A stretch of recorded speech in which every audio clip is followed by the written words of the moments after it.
The red dust of Mars swirled around Dr. Nadia Volkov's boots as she made her way across the rugged terrain of Olympus Mons. The Russian-born geologist had dreamed of this moment since childhood, but nothing could have prepared her for the discovery that awaited her team at the summit of the solar system's largest volcano.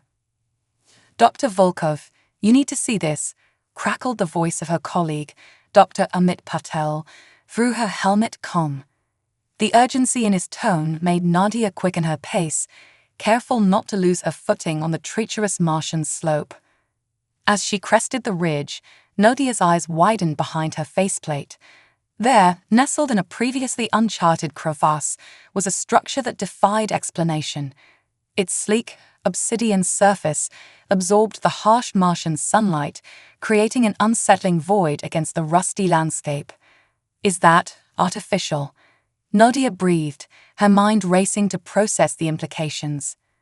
Amit nodded, his face pale even through the tinted visor of his helmet. "And it's not ours. We've checked with every space agency and private corporation. No one claims knowledge of this thing." As the two scientists approached the structure, strange symbols began to glow along its surface, pulsing with an eerie blue light. Suddenly, a beam shot out from the object, enveloping Nadia and Amit in a field of shimmering energy. Panic gripped Nadia as she felt her feet leave the ground. "Amit, what's happening?" she cried, reaching out for her friend. But before their hands could connect, the world around them dissolved into a kaleidoscope of impossible colors. When Nadia's vision cleared, she found herself in a vast chamber that could not possibly exist on Mars. The walls were alive with flowing data streams, and at the center stood a being that defied description, a swirling mass of tentacles and eyes that seemed to exist in multiple dimensions at once. "Welcome, humans," a voice resonated directly in Nadia's mind, causing her to wince at its alien cadence. "You were not meant to find us so soon, but perhaps it is for the best. I am Psylocke, observer for the Galactic Council." Amit, ever the diplomat, stepped forward. "Galactic Council. We had no idea. Why have you been watching us?" Psylocke's form shimmered, and Nadia got the unsettling impression that the creature was amused. "All developing species are observed, catalogued, and if necessary contained. Your kind has progressed faster than anticipated. We must decide how to proceed." Nadia's scientific curiosity warred with her growing sense of dread. "Contained.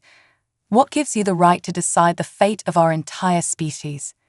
"Eons of experience, child," Psylocke replied, its mental voice tinged with condescension. "We have guided the evolution of countless civilizations. Some flourish under our guidance.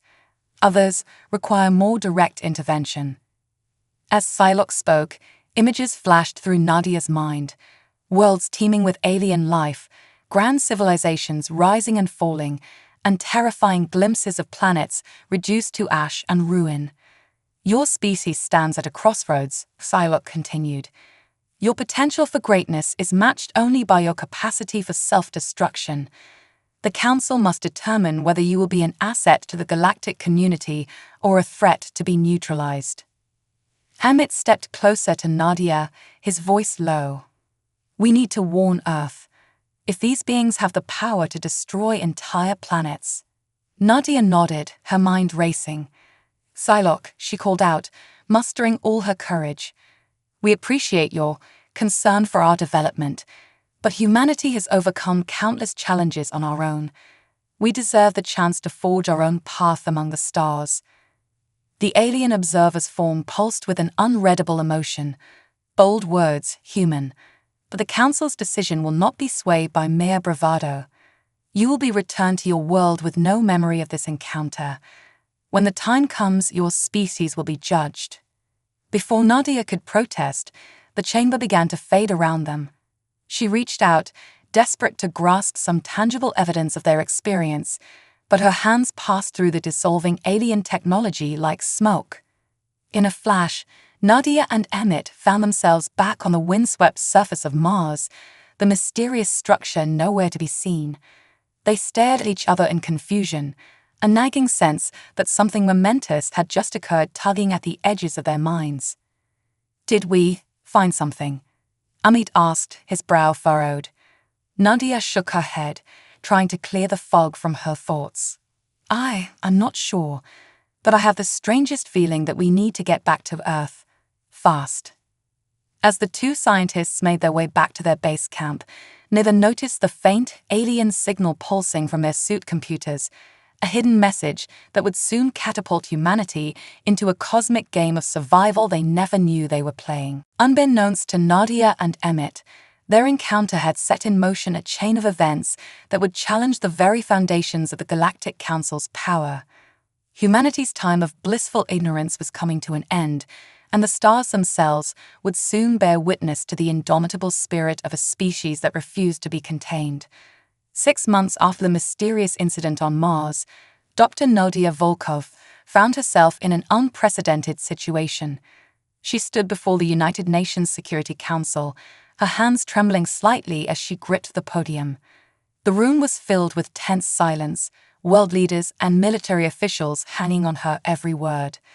"Ladies and gentlemen," Nadia began, her voice steady despite her nerves. "What I'm about to share will change everything we thought we knew about our place in the universe." With a nod to her colleague, Dr. Amit Patel, a holographic display flickered to life in the center of the chamber. It showed the alien structure they had discovered on Mars, along with data streams that had been extracted from their suit computers, information their minds had been forced to forget, but their technology had stubbornly retained. "We are not alone," Nadia continued, "and we are being watched. An organization calling itself the Galactic Council has been observing humanity's development for centuries, perhaps millennia." The room erupted into chaos, voices shouting questions and demands for action. It took several minutes for order to be restored. United States Ambassador Elena Reyes leaned forward, her eyes sharp. "Dr. Volkov, are you suggesting that this council poses a threat to Earth?" Nadia exchanged a glance with Amit before responding. "Madam Ambassador, the threat is real, but it's not immediate. The Council seems to be evaluating whether humanity is ready to join the galactic community or if we need to be contained." Contained.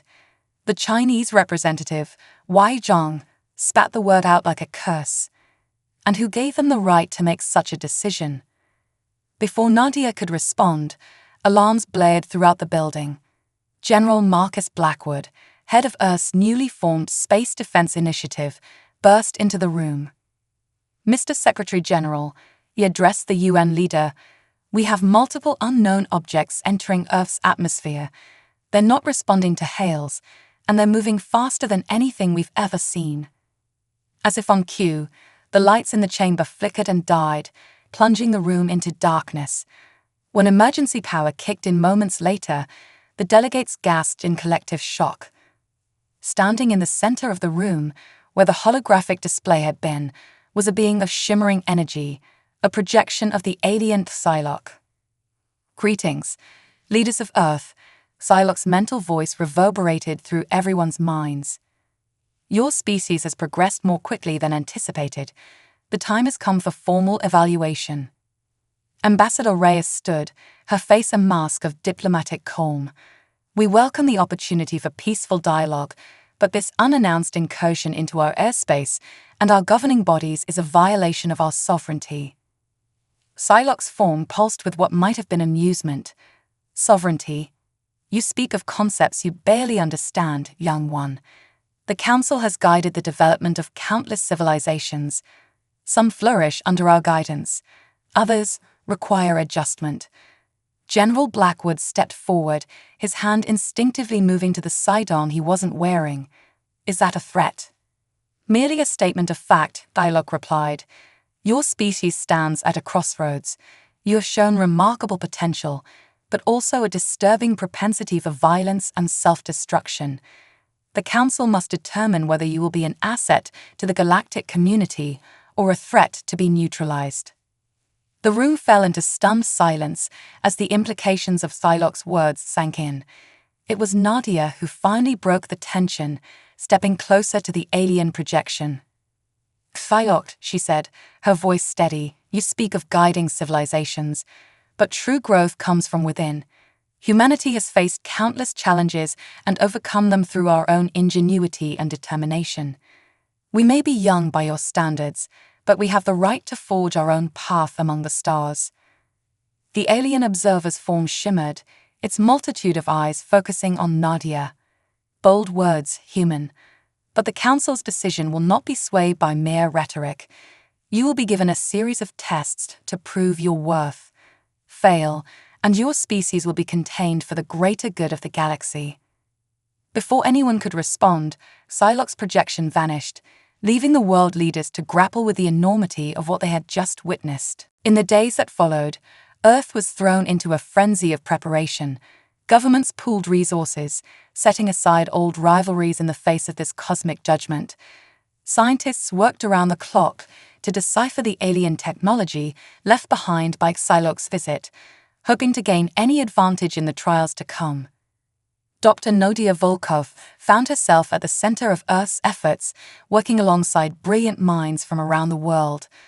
Among them was Dr. Kenzo Tanaka, a quantum physicist whose unorthodox theories about the nature of reality had once made him an outcast in the scientific community.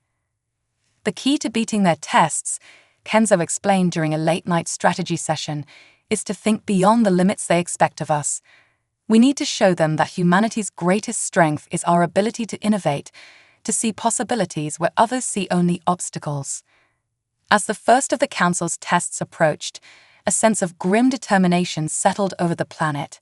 Humanity had faced extinction-level threats before, ice ages, plagues, and self-inflicted wounds of war and environmental destruction. But never had they faced a challenge of this magnitude, with the very stars themselves as the battlefield. Nadia stood on the roof of the research facility, gazing up at the night sky. Somewhere up there, the Council's ships waited, watching humanity's every move. She thought of all the generations who had looked up at those same stars with wonder and hope, never knowing that their destiny was being shaped by unseen hands. "We'll show them," she whispered to the cosmos. "We'll show them that humanity belongs among the stars, not as subjects, but as equals." As if in response, a shooting star blazed across the sky, a reminder that even in the face of cosmic judgment, hope could still burn bright. The stage was set for a confrontation that would determine not just the fate of Earth, but the very nature of freedom in a universe far grander and more complex than humanity had ever imagined. The first of the Galactic Council's tests arrived with terrifying swiftness. A massive asteroid, nearly twice the size of the one that wiped out the dinosaurs, was suddenly knocked out of its orbit in the asteroid belt and sent hurtling towards Earth. The Council gave humanity just 72 hours to prove they could avert their own extinction. In a hidden facility beneath the Rocky Mountains, Dr. Kenzo Tanaka worked feverishly alongside a team of the world's brightest minds. His unorthodox quantum theories, once dismissed by the scientific community, now held the key to humanity's survival. "It's not just about deflecting the asteroid," Kenzo explained to a room full of anxious government officials and military leaders. "We need to show the Council that we can manipulate the very fabric of space-time itself." Dr. Nadia Volkov, who had become the de facto liaison between Earth's defense team and the watching aliens, leaned forward. "What exactly are you proposing, Kenzo?" The physicist's eyes gleamed with a mixture of excitement and trepidation. "A quantum tunneling device. We'll create a temporary wormhole and shunt the asteroid into deep space." General Marcus Blackwood scoffed. "That's science fiction, Doctor. We need real solutions, not fairy tales." Kenzo stood his ground. "With all due respect, General, the laws of physics as we understand them are about to be rewritten. The alien technology we've been studying, it operates on principles that make our current understanding of quantum mechanics look like child's play." As debates raged and time ticked away, Kenzo and his team worked tirelessly to bring their audacious plan to life. They cannibalized alien tech salvaged from the Mars outpost, combining it with Earth's most advanced particle accelerators and supercomputers. With just hours to spare, a prototype was ready. The plan was to launch the device into space using a hastily modified rocket, then activate it remotely once it was in position. As the rocket rolled into the sky, carrying humanity's hopes with it, Nadia found herself in the control room, surrounded by screens displaying a dizzying array of data. Kenzo sat at the main console, his fingers flying over holographic controls as he made last-minute adjustments. Approaching optimal position, a technician called out, "T-minus 60 seconds to asteroid intercept." Nadia's heart raced as she watched the massive rock grow larger on the main view screen. It was so close now that its gravitational pull was already causing tidal disruptions on Earth. Initiating quantum field, Kenzo announced, his voice tight with concentration. For a moment, nothing seemed to happen. Then, with a flash that momentarily blinded their senses, a shimmering portal opened in space, directly in the asteroid's path. "It's working," someone shouted, but their elation was short-lived. "The field is destabilizing," Kenzo warned, his fingers a blur as he worked to compensate. "We need more power." Nadia made a split-second decision. "Reroute power from the planetary defense grid," she ordered. General Blackwood's face went pale. "That'll leave us defenseless if this fails." "If this fails, we won't need defenses," Nadia shot back. As the extra power surged into the device, the quantum field expanded. The asteroid, now mere minutes from impact, began to distort as it entered the field's event horizon. For an agonizing moment, it seemed as if the massive rock would tear the wormhole apart. But then, with a final burst of energy that overloaded systems across the globe, the asteroid vanished. A stunned silence fell over the control room, broken only by the beeping of monitors and the heavy breathing of exhausted technicians. Did we do it?" someone whispered. Kenzo's voice was filled with awe as he studied the readings. "We did more than that. The asteroid didn't just move, we sent it clear across the galaxy." As cheers erupted around her, Nadia's attention was drawn to a shimmering in the air. Psylocke's projection appeared, its multifaceted eyes studying the humans with what might have been surprise. "Impressive," the alien's mental voice resonated. "You have passed the first test, and in a manner we did not anticipate. Perhaps there is more to your species than we initially calculated." Before Nadia could respond, the projection vanished, leaving the humans to contemplate the implications of their victory. In the days that followed, Earth buzzed with a new energy. The quantum tunneling technology, hastily developed to save the planet, held the promise of revolutionizing space travel. Scientists and engineers worked around the clock to refine and expand upon Kenzo's breakthrough. But even as humanity celebrated, Nadia couldn't shake a feeling of unease. They had passed the first test, yes, but at what cost? The planetary defense grid was in shambles, and the quantum device had pushed Earth's power infrastructure to its limits. Moreover, she wondered what the Council's next challenge would be. They had proven they could save their own planet, but could they stand up to the tests that would determine their place in the galactic community? As she gazed out at the stars from the facility's observation deck, Nadia was joined by Kenzo. The physicist looked exhausted but exhilarated. "We did it," he said softly. "We actually bent the laws of physics to our will." Nadia nodded, a small smile playing on her lips. "We did, but something tells me this is just the beginning." Kenzo's expression grew serious. "You're right. The Council will be watching us more closely now. We've shown them that we're capable of manipulating spacetime itself. They'll want to see how we handle that power." "And how we'll use it," Nadia added. "Will we reach for the stars in peace, or will we become the very threat they fear?" As if in answer to her question, a series of lights blazed to life in the night sky. New stars, or perhaps ships, forming a pattern that could only be artificial.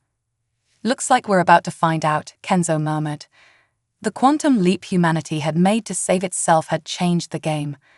Now, as the Council's next test loomed on the horizon, the question remained. Would this newfound power be humanity's salvation, or the catalyst for its downfall in the eyes of the galactic community? The aftermath of Earth's quantum triumph brought a period of uneasy peace. The Galactic Council, seemingly impressed by humanity's ingenuity, had withdrawn their ships to the edge of the solar system, but their presence loomed large in the minds of Earth's leaders, a constant reminder of the cosmic judgment still hanging over their heads. In the months that followed, Dr. Nadia Volkov found herself thrust into a new role, Earth's first extraterrestrial diplomat. Her experience with dialogue and her scientific background made her the ideal candidate to bridge the gap between humanity and the alien observers. We need to show them that we're more than just clever monkeys with a knack for physics, Nadia argued during a tense meeting with the newly formed Global Unity Council. We need to demonstrate that we have the wisdom to use our technology responsibly. Ambassador Elena Reyes, now serving as Earth's chief negotiator, nodded in agreement. The Council seems to value balance and stability. We need to present ourselves as a potential asset to the galactic community, not a threat. As Earth prepared for formal negotiations with the Galactic Council, Dr. Kenzo Tanaka and his team worked tirelessly to refine the quantum tunneling technology. They envisioned a network of stable wormholes that could revolutionize space travel and solve Earth's looming resource crisis. But not everyone on Earth welcomed the idea of alien oversight. General Marcus Blackwood, still stinging from the near miss with the asteroid, advocated for a more aggressive stance. We should be weaponizing this tech, he argued during a closed-door session. Create a deterrent that would make even these so-called advanced aliens think twice about messing with us. Nadia vehemently opposed this approach. That's exactly the kind of thinking that could get us labeled as a threat, she countered. We need to show them we're ready to be part of something larger than ourselves. As the debate raged on Earth, Nadia prepared for her first official meeting with the Galactic Council representatives. The rendezvous was set to take place on a neutral space station orbiting Jupiter's moon Europa. The journey to the station was a tense one. Nadia, along with Ambassador Reyes and a small team of advisors, traveled in a ship equipped with the prototype quantum drive. As they approached the massive alien structure, Nadia couldn't help but feel a sense of awe at the scale of what they were facing. The alien delegation waiting for them was a diverse array of beings that challenged the very concept of life as Earth understood it. Psylocke was there, along with representatives from 6 other advanced species that made up the Council's inner circle. Welcome, humans, a being composed of shimmering crystal lattices greeted them. It introduced itself as Zartho, the Council's chief diplomat. We are pleased to begin formal discussions regarding your species' place in the galactic community. What followed was a grueling week of negotiations, cultural exchanges, and subtle tests of humanity's temperament and intentions. Nadia found herself constantly on edge, aware that every word, every reaction could be scrutinized for signs of deception or aggression. One evening, during a rare moment of respite, Nadia found herself alone with Psylocke in the station's observation deck. The vast swirling storms of Jupiter filled the view screen, a reminder of the cosmic scale of their discussions. Your species continues to surprise us, Psylocke's mental voice resonated in her mind. But I sense a deep divide in your collective consciousness. Some of you reach for the stars with hope, while others see only new battlefields. Nadia chose her words carefully. Humanity is complex, Psylocke. Our strength comes from our diversity of thought, our ability to see problems from multiple angles. Yes, some of us fear the unknown, but many more of us embrace it. Psylocke's form shimmered, its multifaceted eyes studying her intently. A diplomatic answer, Dr. Volkov, but the Council requires more than words. We must be certain that granting humanity access to the broader galactic community won't upset the delicate balance we've maintained for eons. As Nadia pondered her response, alarms blared throughout the station. Ambassador Reyes burst onto the observation deck, her face pale with shock. We've just received word from Earth, she gasped. Someone's activated a quantum device on a massive scale. It's tearing a hole in space near Mars. Nadia's blood ran cold as she realized the implications. had General Blackwood and his faction decided to take matters into their own hands. Psylocke's form pulsed with what might have been concern. This unauthorized use of quantum technology poses a grave threat to this entire sector. The Council must act. As Nadia watched in horror, a fleet of Council ships suddenly materialized near Mars, moving to contain the growing spatial rift. "Wait," Nadia pleaded. "Let us handle this. Give humanity a chance to prove we can solve our own problems, even when they're caused by our own reckless elements." For a moment, it seemed as if Psylocke would refuse. But then, to Nadia's surprise, the alien observer nodded. "Very well, Dr. Volkov. But know that if you fail, the consequences for Earth will be severe." As Nadia and her team raced back to their ship, she knew that the fate of humanity now hung by a thread. They had to stop whoever was behind this insane gambit and close the rift before it tore the solar system apart. More than that, they had to prove to the watching council that humanity could be trusted with the power they had unlocked. As their ship engaged its quantum drive, hurtling them back towards the crisis, Nadia realized that the true test of humanity's worth had only just begun. The delicate balance of diplomacy and the raw power of their new technology were about to collide in a crucible that would either forge humanity's place among the stars or condemn them to cosmic isolation. The next few hours would determine not just Earth's fate, but the very nature of their species' role in the grand tapestry of galactic civilization. As Nadia's ship hurtled through the quantum tunnel towards Mars, the gravity of the situation became painfully clear. The unauthorized activation of a massive quantum device had torn a gaping wound in the fabric of space-time, and the rift was growing larger by the second. "We're picking up multiple signatures near the anomaly," reported Commander Yuki Sato, the ship's tactical officer. "It looks like Earth ships, but they're using technology we haven't even finished developing yet." Nadia's heart sank as her suspicions were confirmed. "It's Blackwood. He must have been running a secret program, weaponizing our quantum research." As they emerged from the quantum tunnel, the scene that greeted them was chaos incarnate. A fleet of heavily armed Earth ships surrounded the rift, engaged in a tense standoff with the Council's containment vessels. At the center of it all, a massive space station pulsed with energy, clearly the source of the spatial tear. "This is Dr. Nadia Volkov to all Earth vessels," Nadia broadcast on an open channel. "Stand down immediately. You're risking not just our lives, but the future of our entire species." General Blackwood's gruff voice crackled over the comm. "Sorry, Doc, but we're done playing by the Council's rules. With this technology, we can carve out our own piece of the galaxy, free from alien oversight." Before Nadia could respond, a new voice entered the fray, the crystalline tones of Zartho, the Council's chief diplomat. "This aggression will not stand. The Council has seen enough. Humanity has proven itself unworthy of joining the galactic community." To Nadia's horror, she watched as the Council ships began to power up weapons that defied comprehension. If they fired, Earth's rogue fleet would be annihilated in seconds. "Wait," Nadia pleaded. "Give us a chance to resolve this internally. Humanity is better than this." To everyone's surprise, it was Psylocke who spoke up in support of Nadia. "I concur. The actions of a misguided few should not condemn an entire species. Let us observe how they handle this crisis." A tense silence fell over the assembled fleets as all eyes turned to Nadia and her team. The fate of humanity now rested squarely on their shoulders. Dr. Kenzo Tanaka, who had insisted on joining the mission, stepped forward. "I have an idea, but it's risky. We might be able to use the quantum drive on our ship to create a resonance field that could close the rift." "But that would mean sacrificing our only way home," Commander Sato pointed out. Nadia nodded grimly. "It's a price we have to be willing to pay.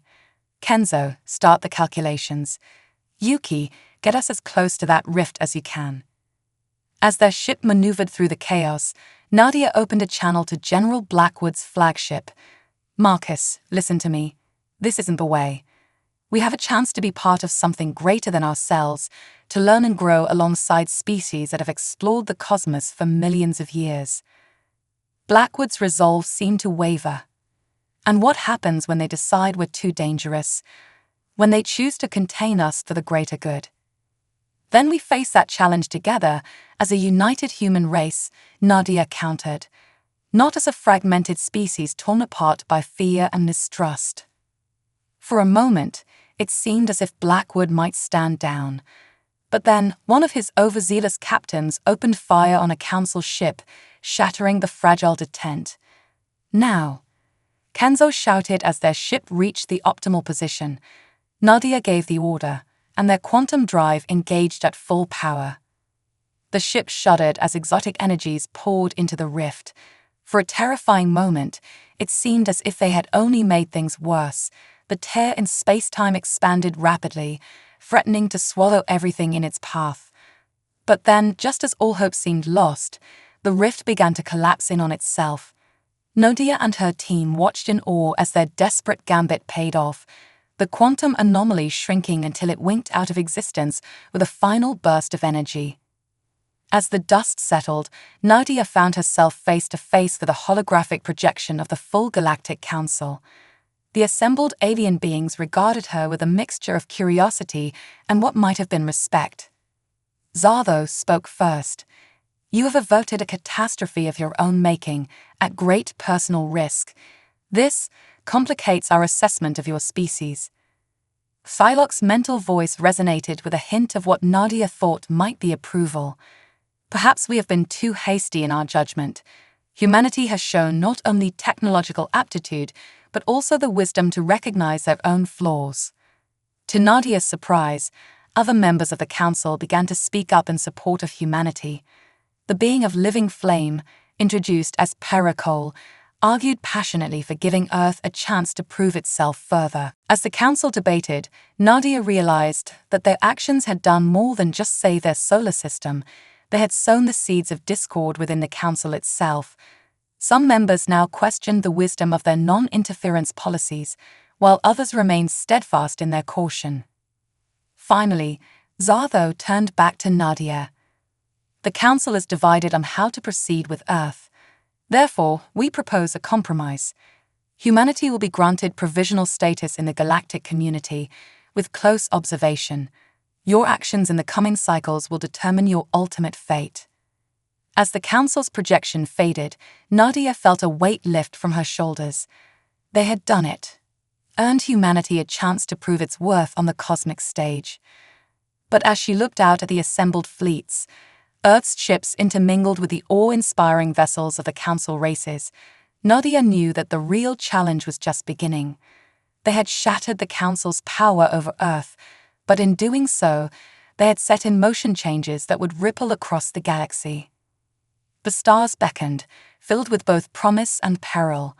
Humanity stood on the threshold of a new era, ready to take its first tentative steps into a universe far grander and more complex than they had ever imagined. The journey ahead would test not just their technology and diplomacy, but the very essence of what it meant to be human in a cosmos teeming with alien life. As Nadia prepared to address the waiting Earth ships, she allowed herself a small smile. Whatever challenges lay ahead, she was certain of one thing. Humanity would face them with the same spirit of innovation, determination, and hope that had brought them to this moment. The cosmic adventure was just beginning. 5 years had passed since the dramatic events near Mars that had earned humanity its provisional status in the galactic community. Earth had undergone a transformation that would have seemed impossible just a decade earlier. The skylines of major cities now featured gleaming towers of alien alloys, while quantum portals allowed instantaneous travel across the globe. Dr. Nadia Volkov stood on the observation deck of Harmony Station, a massive orbital habitat that served as Earth's primary link to the broader galactic civilization. Below her, the blue marble of Earth rotated serenely, while all around, ships of various alien designs moved in carefully choreographed patterns.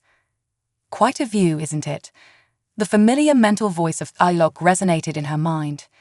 The alien observer had become something of a mentor to Nadia over the years, guiding humanity through the complex web of galactic politics. Nadia nodded, a smile playing on her lips. Sometimes I still can't believe how far we've come.